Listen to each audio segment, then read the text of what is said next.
Hello everyone and welcome back to my channel. In today's video I am going to tell you the most important topics or the most important literary theories जो आपको गलती से भी अपने exam से पहले छोड़कर नहीं जानी है, because majority of the questions इन्हीं थ्योरीज से पूछे जाते हैं and majority of the writers जो मेजर राइटर्स इनके अंदर फॉल करते हैं उनसे रिपीटेड क्वेश्चंस आपको अपने एग्जाम में हर शिफ्ट में हर ईयर में रिपीटेड देखने को मिलता है। तो आज की इस वीडियो में हम लोग बात करेंगे उन सारे topics and most important topics के बारे में। आई एम श्योर कि आप लोग को अभी तक पता होगा कि literary theory is that section जो ब्रिटिश लिटरेचर के बाद सेकंड नंबर पर आ जाता है, बिकॉज इससे आपके एग्जाम में 17, 20, 25 क्वेश्चंस आज तक पूछे गए हैं, which makes it very important कि आप लिटरेरी थ्योरी को सीरियसली लो एंड इसको आप साइडलाइन नहीं करो।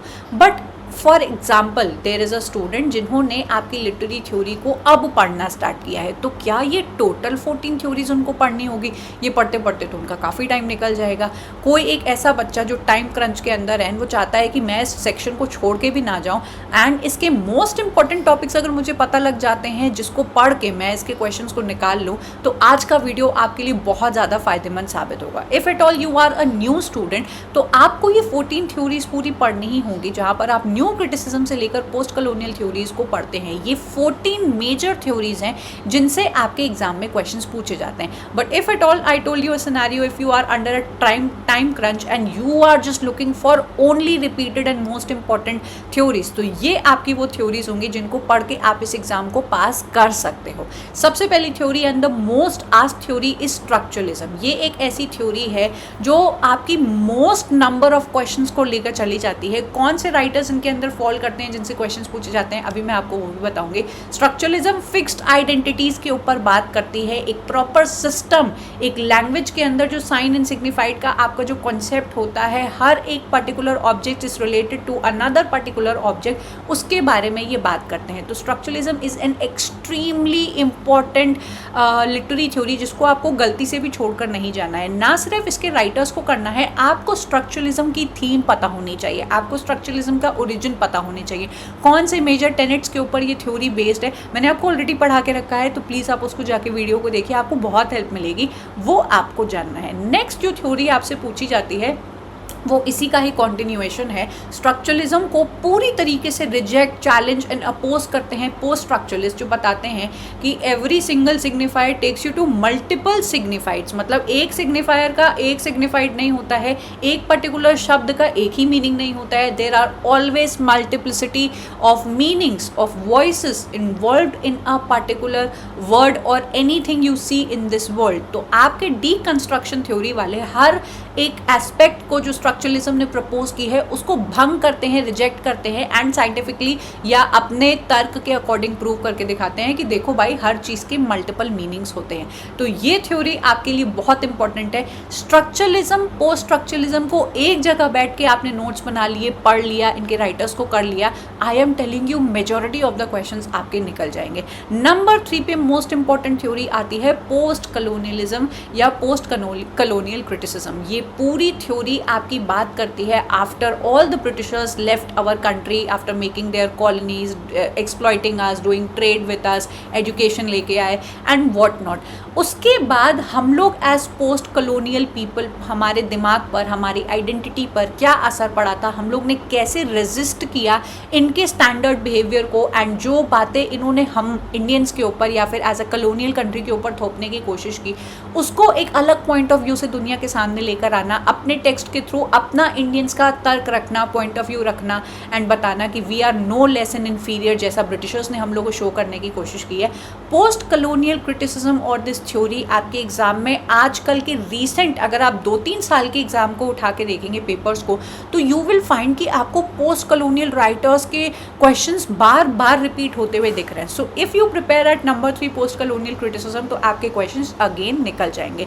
नंबर 4 पे है हमारी न्यू क्रिटिसिज्म। ये हमारी इनिशियल थ्योरी मानी जाती है, which is a complete shift from our old criticism. Old criticism जहाँ पर उनका फोकस होता था कि ऑथर की डिटेल्स, ऑथर के जीवन की बायोग्राफी, उनकी हिस्ट्री एंड उनके कॉन्टेक्स्ट के बारे में बात करके ही हम लोग टेक्स्ट को जज करेंगे। New criticism came as an opposition और a reaction to old criticism कि देखो भाई, हमें एक वर्क को जज करने के लिए क्लोज एनालिसिस की ज़रूरत होती है। टेक्स्ट के अंदर जो लिखा हुआ है उसको पढ़ के हम लोग मीनिंग जब निकाल सकते हैं, why should we even talk about the author और हिज लाइफ और हिज लव लाइफ और वॉट एवर। तो new criticism was one such kind of reaction जो आपका निकल के आता है, एंड इससे आपके एग्जाम में इनके राइटर्स से स्पेशली बहुत क्वेश्चन पूछे जाते हैं। लास्ट में आती है हमारी जो फिफ्थ इंपॉर्टेंट थ्योरी, वो है फेमिनिज्म। इसके अंदर बहुत ही सिंपल चीज़ें पूछी जाती हैं। आपको फेमिनिज्म का कॉन्सेप्ट पता होनी चाहिए, इनकी सारी वेव्स पता होनी चाहिए, टाइप्स ऑफ फेमिनिज्म पता होनी चाहिए, एंड आपकी कुछ 7 से 8 इंपॉर्टेंट फेमिनिस्ट राइटर्स हैं, उन्होंने जो एस्से लिखे हुए हैं बस उनकी डेट पता होनी चाहिए आपको, एंड कौन सा एस्से किसने लिखा है, दैट्स इट। फेमिनिज्म बहुत ईजी है, बहुत ईजी इसमें से क्वेश्चंस पूछे जाते हैं। Now let me take you through and show you कि अगर आप इनको प्रिपेयर करना चाहते हो तो वो कौन कौन से एग्जैक्ट राइटर्स आपको पढ़ने हैं, जिनको पढ़ने के बाद आपका ये थ्योरी बहुत अच्छे से कंप्लीट हो जाएगा। स्ट्रक्चरलिज्म के अंदर the 3 main important writers that are always asked, always मतलब कि आपको क्वेश्चन देखने को मिलेगा ही मिलेगा।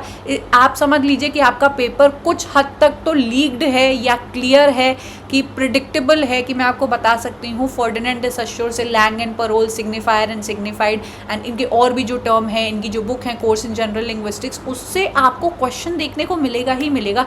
नो इफ एंड बट ये यूजीसी नेट का फेवरेट क्वेश्चन है। लैंग एंड परोल पे इतने क्वेश्चन आज तक बन चुके हैं कि अगर आपने अलग से लैंग एंड परोल को लगा लिया तो आपका क्वेश्चन फंसना पक्का है। We have Mikhail Bakhtin, we have रोला बार्थ, इनके इतने सारे टर्म्स और इतने सारे वर्क्स हैं कि आपने अगर एक बार पढ़ लिए, सिर्फ आपको उसको एक बार समझ लेना है, रट लेना है, आपका काम स्ट्रक्चरलिज्म से खत्म हो जाएगा। Then we have post structuralism, जो कि हैं हमारे Michel Foucault and Jacques Derrida. आप इन दोनों को अच्छे से समझ लीजिए, इनके टर्म्स को एक जगह लिख लीजिए, इनके जितने वर्क्स हैं उनकी डेट याद कर लीजिए विद नेम्स, आपका ये पोस्ट स्ट्रक्चरलिज्म क्लियर हो जाएगा। ठीक है। We have post colonialism. Post colonialism के अंदर वर्क्स भी पूछे जाते हैं, टर्म्स भी पूछे जाते हैं। Edward Said, we have Homi K Bhabha, Gayatri Chakravorty Spivak, Frantz Fanon. अभी मैं आपको इनके क्वेश्चंस भी दिखाऊंगी कि कौन से रिपीटेड क्वेश्चंस पूछे जाते हैं, so you do not worry. Then we have Aime Cesaire and Leopold Bloom, we have Salman Rushdie. तो पोस्ट कलोनियल थ्योरी बहुत आसान है समझना, मैंने आपको कई बार वीडियोस बनाकर समझाई हुई है। अगर आपने एक बार एफर्ट्स लगा के पोस्ट कलोनियल थ्योरी कर लिए, आप खुद आके थैंक यू बोलोगे कि इसमें से इतने क्वेश्चंस बने थे जो मेरे आसानी से आपके एग्जाम में बन गए। न्यू क्रिटिसिज्म में I A. Richards, Cleanth Brook, William Empson, F R. Lewis, Wimsatt Beardsley जिनका इंटेंशनल एंड इफेक्टिव फैलेसी है, we have John Crowe Ransom, Allen Tate जिनका टेंशन इन पोएट्री है, कोनोटेशन, डिनोटेशन एंड एम्बिग्विटी, जो ये वाले जो राइटर्स हैं वो बात करते हैं 7 types of ambiguity, metaphor, metonymy. मतलब इतने सिंपल कॉन्सेप्ट्स हैं इनके, एक बार, सिर्फ एक बार बैठ के आपको इनको तैयार करना है, you will be done with this particular section. Feminism के बारे में बात करें तो फेमिनिज्म से टर्म्स ज़्यादा ना पूछ के इन जितनी भी फेमिनिस्ट राइटर्स हैं उनके क्रिटिकल एसेस पूछे जाते हैं कि एक मैच द फॉलोइंग में आपको क्रिटिकल एसेस दे दिए जाएंगे और कहेंगे कि मैच करो कि कौन सा किसको बिलोंग करता है, कौन सा पर्टिकुलर टर्म आपको दिया जाएगा, वो मैच करो कि कौन सी फेमिनिस्ट राइटर ने दिया है। तो फेमिनिज्म से थोड़े work based and term based question ज़्यादा आते हैं, इतने डिटेल में एनालिटिकल क्वेश्चन नहीं आते। एक बार इनको पढ़ के इनके क्वेश्चंस आपने लगा लिए, you are going to be well versed with this particular section. Question हम लोग देखते हैं, फर्डिनेंड डे सश्योर का langue and parole is the most repeated question. अगर आप एक ऐसे स्टूडेंट हो जिसने ऑलरेडी लिटरेरी थ्योरी को प्रिपेयर किया है एंड वो क्वेश्चंस लगा रहा है तो वो अग्री कर रहा होगा कि हाँ मैम बिल्कुल सही बता रही हैं, langue and parole is something जो काफ़ी बार आपके एग्जाम में रिपीट हो चुका है। देन आपका कार्निवल एस्क्यू, बख्तिन का ये जो टर्म है कार्निवल एस्क्यू कहाँ से लिया गया था, कौन सी बुक में ये आता है, ये कॉन्सेप्ट क्या कहता है, बस ये 3 चीज़ें आपको पता होनी चाहिए and you will be done. इनकी ये जो बुक है द डायलॉजिक इमेजिनेशन, उसके अंदर पोलीफोनी का कॉन्सेप्ट आता है, हेटेरोग्लोसिया वाले कॉन्सेप्ट्स आते हैं, वो आपके एग्जाम में पूछे जाते हैं। ऐसे टाइप के क्वेश्चंस आपको यहाँ पे दे दिए जाएंगे कि आपके इंपॉर्टेंट राइटर्स के बस टर्म दे देंगे और कहेंगे कि भाई चलो अब इसको मैच करो। तो जैसे आपको यहाँ पे दिखाई दे रहा है, we have culture industry, we have anxiety of influence, we have cultural materialism, dialogism. आपको जितने राइटर्स यहाँ पे दिखाई दे रहे हैं cultural studies plus literary theory को मिक्स करके ऐसे क्वेश्चन आपके एग्जाम में पूछे जाते हैं। ये है आपके रोला बार्थ का work from work to text. अच्छा, रोला बार्थ एक ऐसे राइटर हैं जिनके टर्म्स ज़्यादा ना पूछ के इनके वर्क से, माय गॉड, रोला बार्थ के वर्क से इतने क्वेश्चंस पूछे जाते हैं, तो रोलाबाद को जब भी पढ़ना, इनके वर्क्स की अच्छी लिस्ट बनाना और उनकी डेट को आप लोग अच्छे तरीके से लर्न कर लेना। फ्रॉम वर्क टू टेक्स्ट आपसे पूछा जाता है, देन इनके सभी वर्क्स को कॉइन आउट करके बोला जाएगा कि अब इनकी आप लोग क्रोनोलॉजी बताओ या डेट बताओ। तो writing degree 0, mythologies, empire of science, the pleasure of text की आपको डेट पता होनी चाहिए। रोलाबाद को मैंने बताया कि इनके वर्क्स आप लोग ज़रूर से पढ़िएगा। Image, music and text, again रोलाबाद का डेट पूछी गई है। वी हैव अनदर क्वेश्चन जिसमें आपके रोलाबाद के वर्क्स पूछे गए हैं। तो क्वेश्चंस जो मैं आपको दिखा रही हूँ उसको लाइटली मत लो, आप लोग लिटरेरी थ्योरी में जाइए, स्ट्रक्चरलिज्म के अलग से क्वेश्चंस निकालिए, या फिर पूरे लिटरेरी थ्योरी के क्वेश्चंस आप जब लगाएंगे तो you will be able to जज फॉर योरसेल्फ कि जो मैंने आपको सेग्रीगेशन बताया है वो बिल्कुल एप्ट है, एंड इसको तैयार करके आपकी अच्छी तैयारी हो जाएगी। बायो पावर जो मिशेल फुको का टर्म है वो आपसे पूछा जा रहा है। पेनॉप्टिसिज्म जो आपके मिशेल फुको का मोस्ट रिपीटेड टर्म है कि पेनॉप्टिकॉन क्या है, पेनॉप्टिसिज्म क्या है, उसके बारे में बताओ, या ये टर्म किसने दिया है। आपके जैक डेरिडा का फेलोगोसेंट्रिसिज्म पूछा जाता है, जो फैलस एंड लोगोसेंट्रिसिज्म के मिक्सचर से बना होता है, मैंने ये समझाया भी है आपको टर्म। अपोरिया डेरिडा का टर्म है, कई बार आपके एग्जाम में रिपीट हुआ है, तो यू कैन सी कि ये रिपीटेड क्वेश्चन है, बस एक बार आपको एफर्ट्स लगाने हैं। जिस भी बच्चे ने इसको एक बार तैयार कर लिया ना, उसका लिटरेरी थ्योरी अच्छे से प्रिपेयर हो जाता है। There is nothing outside the text, ये बहुत ही फेमस फ्रेज है जो आपके जैक डेरिडा ने दिया है, तो ये आपसे पूछा जा रहा है। देन पोस्ट कॉलोनियल लिटरेचर के अंदर आपके सारे पोस्ट कॉलोनियल राइटर्स के वर्क्स को जंबल अप करके आपको बोलेंगे कि इनकी अब क्रोनोलॉजी बताओ। तो orientalism, nation and narration, black skin white mask, decolonising the mind, location of culture, ये माइनर टेक्स्ट नहीं है, ये उन राइटर्स के मेजर टेक्स्ट है। तो एक एक बार आपने इसको रट लिया, इनकी डेट आपने पता लगा ली, you are done. Edward Said का ओरिएंटलिज्म जो वर्क है वो कई बार आपके एग्जाम में पूछा गया है अलग अलग क्वेश्चंस के थ्रू, तो इनको आप लोग प्रिपेयर करिए। आपका कॉन्ट्रापंटल रीडिंग पूछा जाता है, द वेरी फेमस टर्म जो आपके एग्जाम में कई बार रिपीट हुआ है। देन आपको यहाँ पे पोस्ट कॉलोनियल टर्म्स देखने को मिल जाएंगे। वी हैव थर्ड स्पेस जो हम लोग को देखने को मिल रहा है, और भी हम लोग को टर्म्स देखने को मिल रहा है। सिम्युलैक्रा, पोस्ट इम्प्रेशनिज्म, ये टर्म्स किसने दिए हैं? सिंपल क्वेश्चन है बेटा, इसमें ज़्यादा मेहनत नहीं है, बस एक एक बार आपको पता होनी चाहिए। यूरोसेंट्रिसिज्म का अप्रोच किसने सबसे पहले वो लेकर आए थे, उसके बारे में बात की गई है। सबाल्टन वाज द टर्म किससे लिया गया था, कौन यूज़ करता है? गायत्री चक्रवर्ती स्पीवक का जो कैन द सबाल्टन स्पीक का जो ऐसे है, उससे आपके एग्जाम में क्वेश्चंस बार बार पूछे जाते हैं। फेमिनिज्म से एज आई टोल्ड यू कि वर्क्स पूछे जाते हैं, तो मैरी वुलस्टोनक्राफ्ट का कौन सा वर्क नहीं है? तो ये जो रॉन्ग्स ऑफ अ मैन है एंड ये thoughts on the education of sons है, ये इनका वर्क नहीं है, बाकी सब इनके वर्क्स है। अब आपका क्या काम बनेगा कि इनकी डेट्स आप लोग पता कर लो, इंपॉर्टेंट एसेस के बारे में आप लोग पढ़ लो।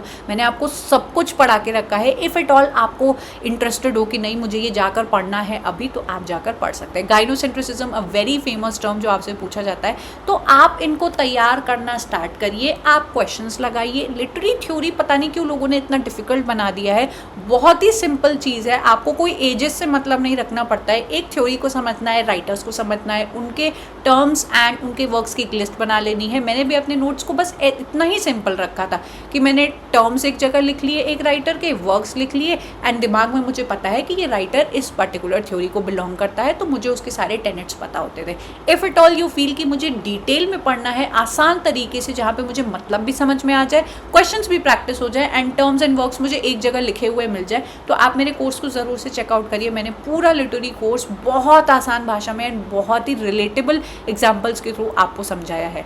आई एम होपिंग कि आज के वीडियो ने आपको हेल्प की होगी एक विजन को क्लियर करने में कि किस तरीके से आप लोग इस सेक्शन को अच्छे से कम टाइम में कवर कर सकते हैं। डू लेट मी नो कि आपको इसी टाइप का वीडियो किसी और सेक्शन के लिए चाहिए हो, तो I would definitely help you out in narrowing down the concept जो आपकी मदद करेंगे टाइम को सेव करने में। Do join my Telegram and WhatsApp channel. I hope कि आप लोग ऑलरेडी वहाँ पर मुझसे कनेक्टेड है, क्योंकि वहाँ पर आपको मेरी बहुत सारी PYQ test series and free services मिल जाती है। I am going to take your leave and I am going to meet you up next in yet another video. Up till then bye and take care.